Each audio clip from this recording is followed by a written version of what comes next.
ladies and gentlemen, welcome. My name is Kelvin West. Welcome to the CIA. We are doing an exclusive interview with Matty Steinkamp, who is the writer and director of You Racist Sexist Bigot. He's got an amazing launch party that's coming up in the next couple of weeks here, and we're going to get right into it. Welcome to the show, Matty. Hey, thanks for having me. This is great. Hey, thank you so much for being here. You're actually our first exclusive interview on Call in America. So we're trying to do it kind of like Barbara Walters 2020. This is 2020. And we're doing it virtual, right? So how does it feel to be in like a virtual exclusive interview? Well, it really feels and it looks amazing. I love what you've done to the place. You know, I love the plants over there in the corner. I love what kind of plant that is? Is that a snake vine or we're probably gonna move past that. We're gonna move past that because I don't know. I don't know. I love it. That one right there, the one that's right next to you. That's right. It's right there. This is you know what this is. This is actually it's a beautiful plant and it'll grow into a tree. I have a really good friend. Drew, who has this group called Boys of Plants, and he's probably going to murder me because I don't know the name of this plant. He was just over here last night, and he told me all this stuff, and I don't know the name of it. But how does the lighting look? So I messed around with the lighting and whatnot, and I was trying to, first of all, get the glare out of my glasses, which I think there's still a little bit of glare there. But how does my lighting look? It looks great. You look great. It looks so natural. It looks very pro. I love it. All right, yeah, awesome. You look great, Kelvin. You look great. Your skin color looks real clear. It doesn't look like it's like blown out. You know, doesn't look reflective. You know why? I'm pointing the lights to the ceiling, so you know that's yeah. There you go. That was a tip. Little tricks of the trade. Yeah. Speaking of tricks of the trade, speaking of directing, speaking of knowing all about this type of stuff, You Racist Sexist Bigot. What is this? What is this all about? Tell us all about it. Jump right in. Oh wow! So it's been an amazing adventure. First of all, my partner Pita Juarez and I co-directed it and co-created this documentary where we are capturing moments and conversations from different members of the community, from a lot of different communities, not just one community. I mean, we're talking about 20 different writers and people in this film that live here in Arizona. All of it was captured here in Arizona. It was captured between the time of 2016 and 2018. And we just, you know, we really went at it with an open door, an open conversation. You know, what is it like to be you right now kind of thing. And we've been very lucky with the film in the sense that it's been very welcomed very well in film festivals. We screened it all over the world in theaters over the last 2 years, college campuses, and now we're getting ready to launch it online and really try to, you know, reach the masses with the message of compassion, of love, and just, you know, bringing people together. We're going to get right into that because you guys are about to do a big virtual launch, which I get the opportunity to be a part of that as well. And we're going to talk about that in just a minute. So something to kind of piggyback on what you just said was one of your taglines of the film is it's a film to raise consciousness.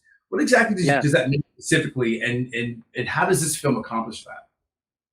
Well, there's so much in this film that allows the person to just sit back and listen.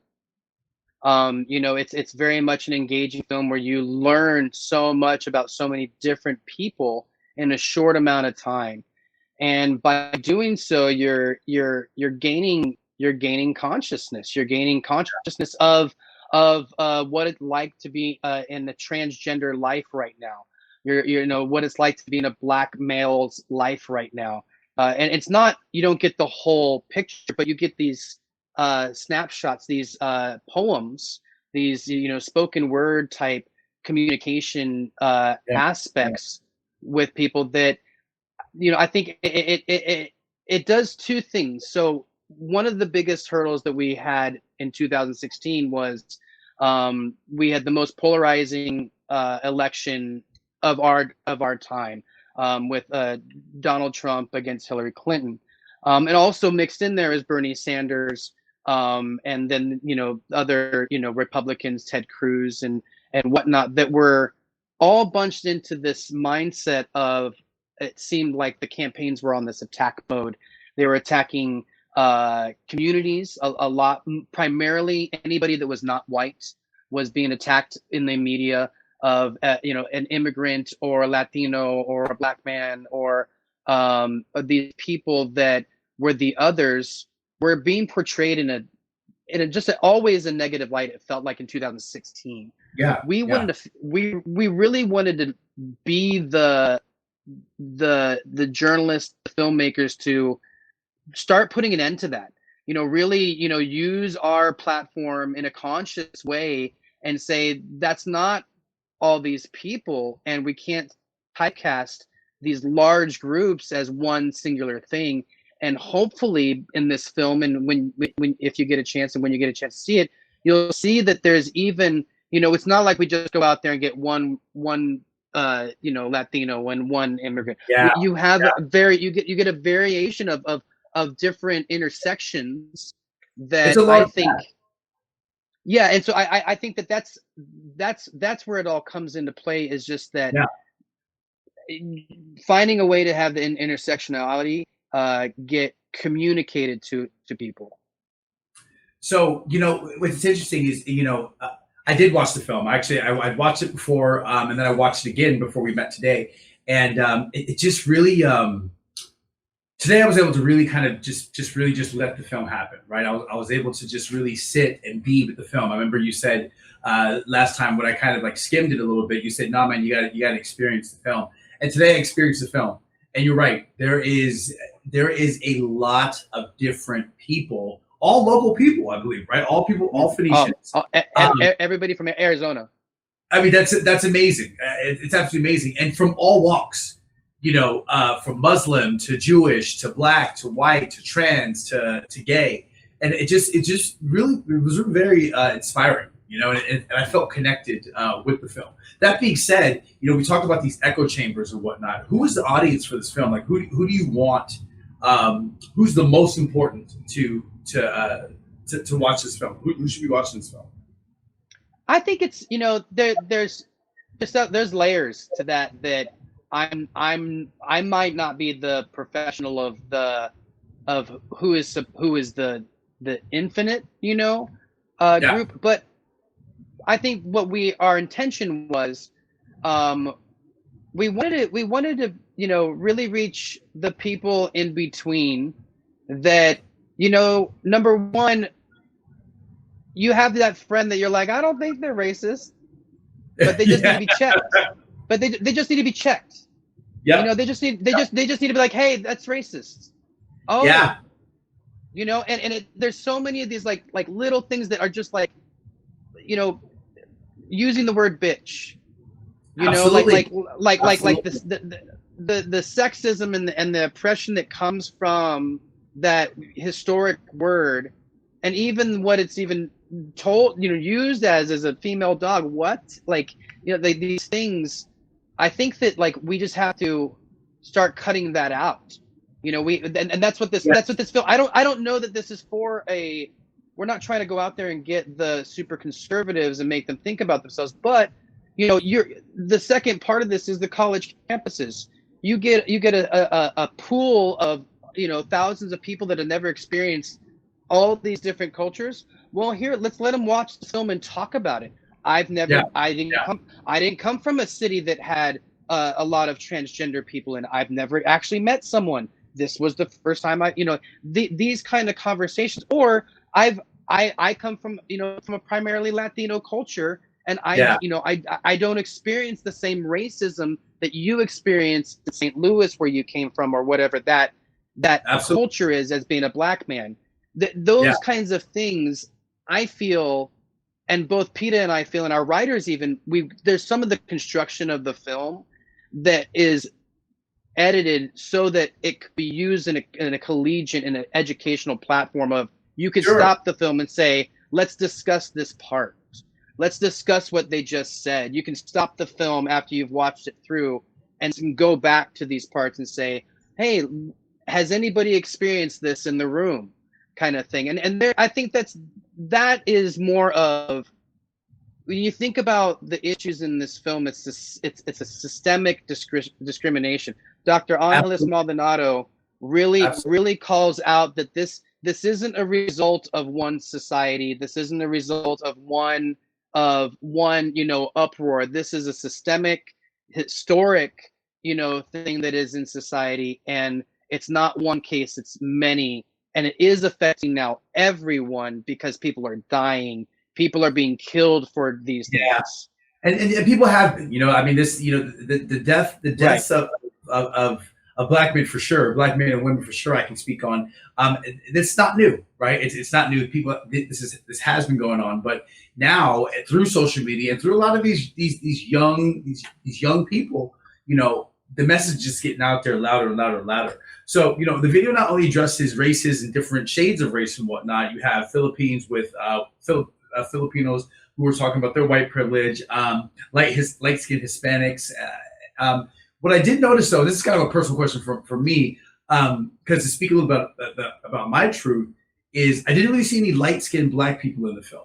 And not to say that made the film better or worse. I mean, the film's a great film. It just, for me, being a light-skinned black person, I've definitely had my difficulties in my own community, right?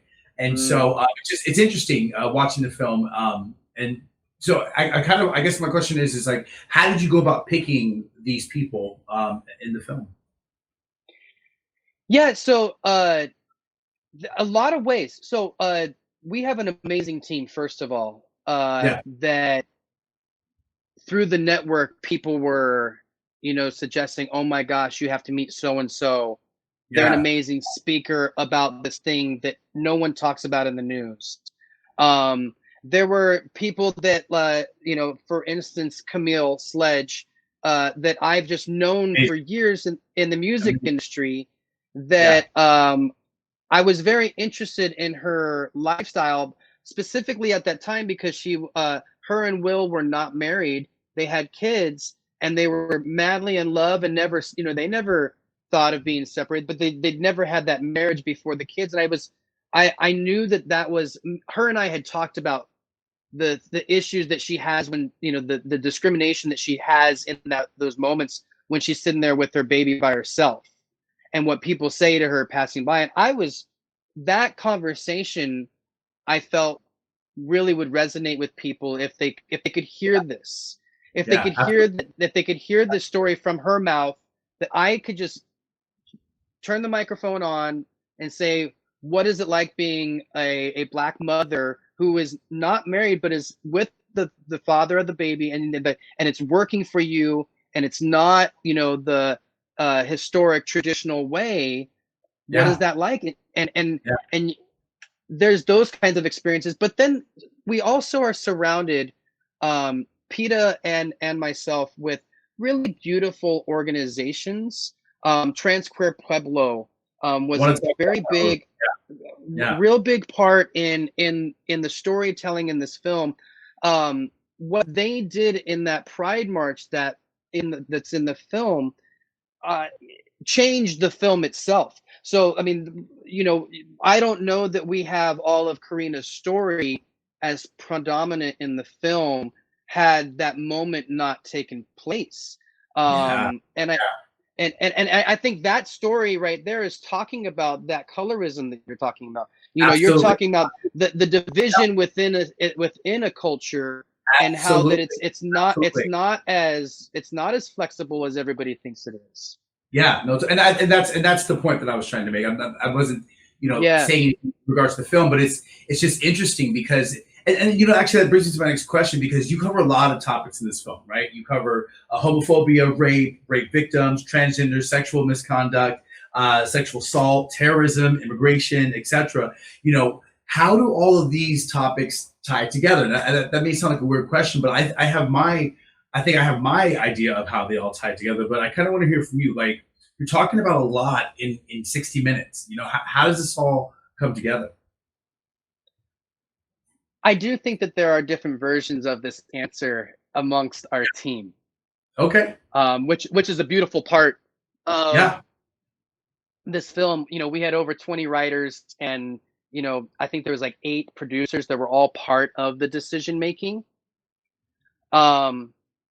how they all tied together is there is a singular line that goes between them that is oppression.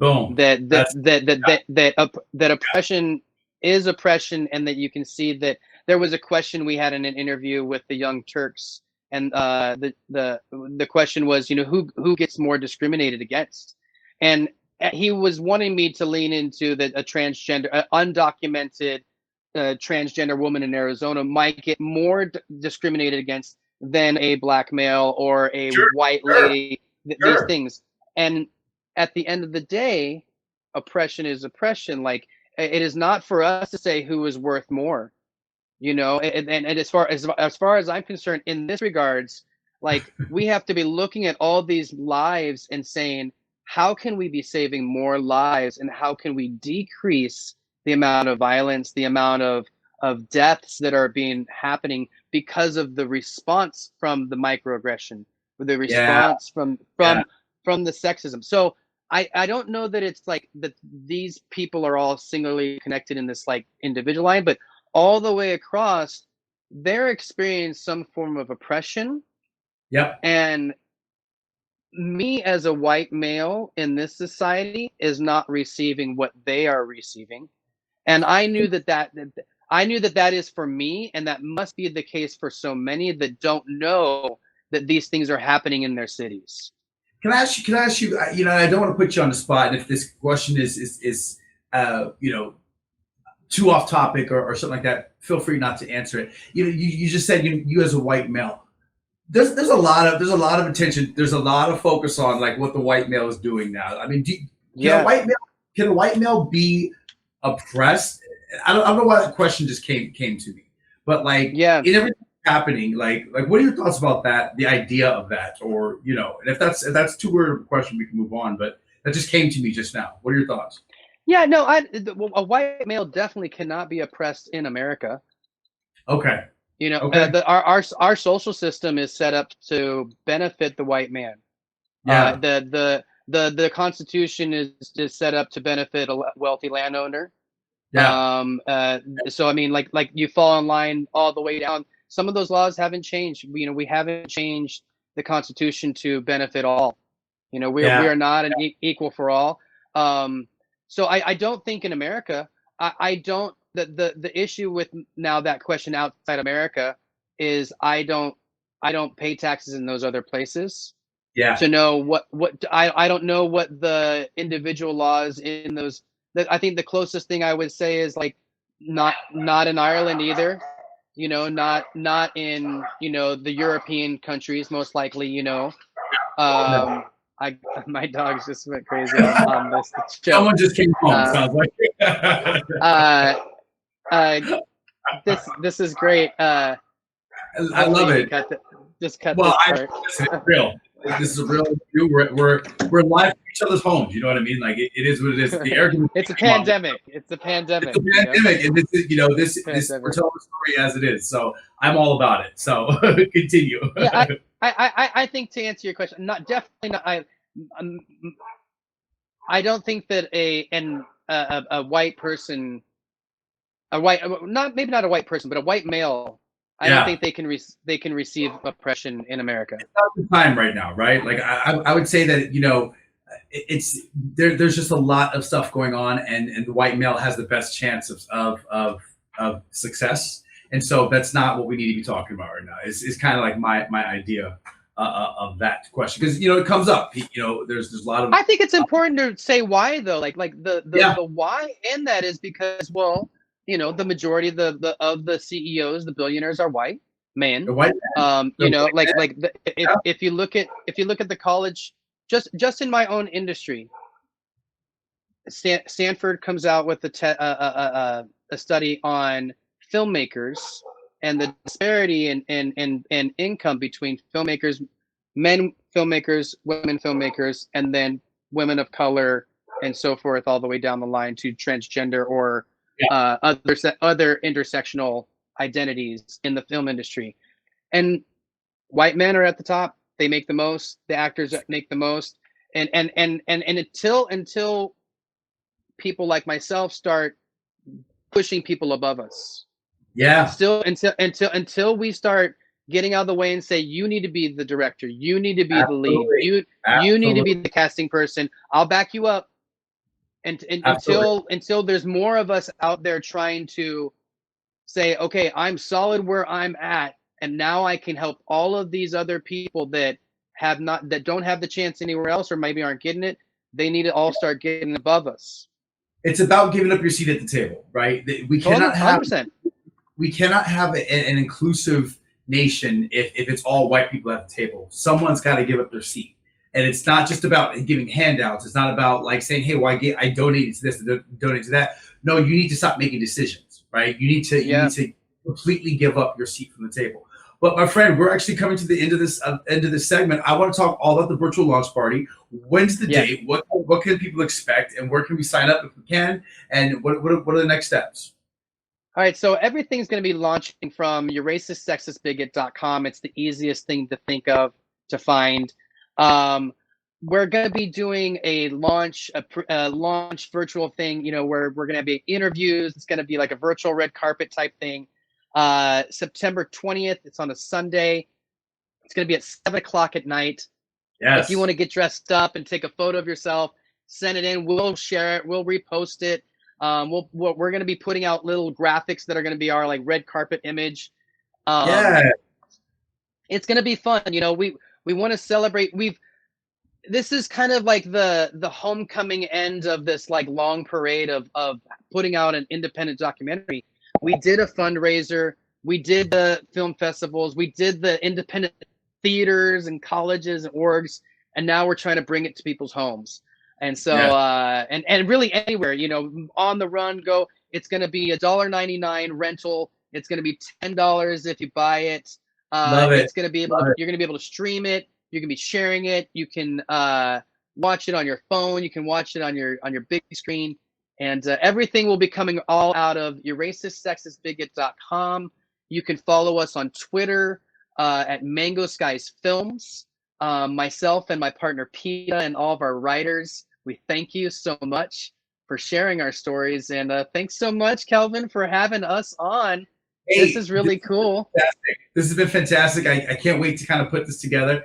And yeah, we're going to be airing this segment next week. We'll probably air it because Taylor and I are actually going to be hosting the virtual launch party, which we're super excited about that. We're going to dress up. Yeah. Look really, really good. Just have a bunch of fun with the virtual party. So definitely check us out, guys, on that day. What's the date? One more time, Matty? September 20th, Sunday night at 7 p.m. September 20th, Sunday night at 7 p.m. Ladies and gentlemen, my name is Kelvin West. I want to thank my guest, Matty Steinkamp from Mango Sky Films. Check him out and check us out, guys. Until next time, thanks so much.